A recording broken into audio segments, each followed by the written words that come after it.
community policing and how the police play a role in the community.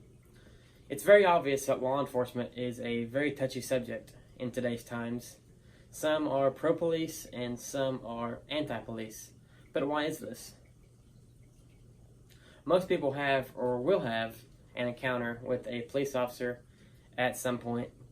While most of these encounters end in a positive manner, some do not. It's these encounters that spark the anti-police riots and campaigns. One simple action done by an officer that may not have even been necessarily bad can cause a public outcry. Why is this?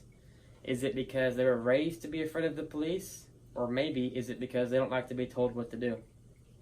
Why is it that you always see the police on the news? Sure, sometimes it's for something positive, but more times than not, it's for something negative. A shooting or robbery, for example. There are many reasons the police get a so-called bad name on the media. What contributes to the effect police have on who they enforce?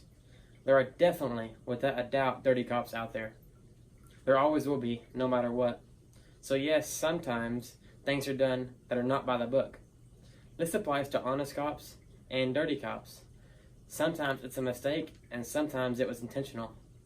Selective enforcement is a concept that is very controversial. It gives supervisors authority to dictate where, how, and even when officers enforce certain laws. This can lead to corruption if not treated very carefully.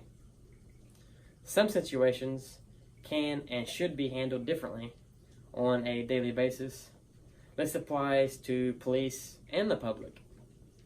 The general population should also play their role of being honest and cooperative. The police are just doing their job, which can be difficult to do at times. In these encounters where the outcome is not as desired, it's important to remember to keep an open mind. You can say how bad an officer handled the situation, or maybe how a citizen should have acted differently. But you don't know how it truly went down because you were not in their shoes.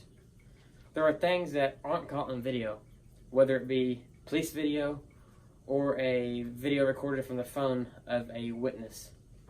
There is only so much that can be done to prevent these instances from happening. At the end of the day, there is always going to be controversial actions done by both parties. Community policing can mean walking a beat and talking to business owners and citizens, as well as driving around on patrol and showing a presence in the community.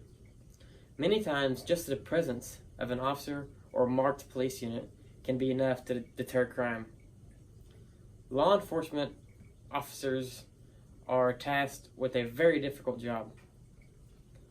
Many people are quick to jump to the fact of police misconduct without realizing that maybe the officer did what he or she thought was necessary to survive. And sometimes when the police are at fault, it can be covered up.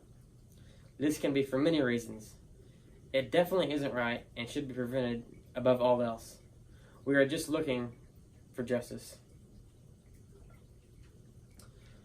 How the two sides get along is a two-way street.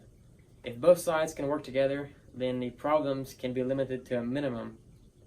If there's an issue, then it should be brought forward so the culprit can face the consequences. Whether you approve or disapprove of the methods law enforcement use, they work. It may not always be obvious or ideal, but the system is in place for a reason.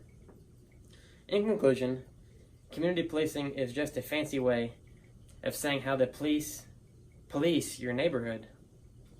Most officers and citizens get along just fine. It's just the bad apples in a bunch that spoil it for everybody.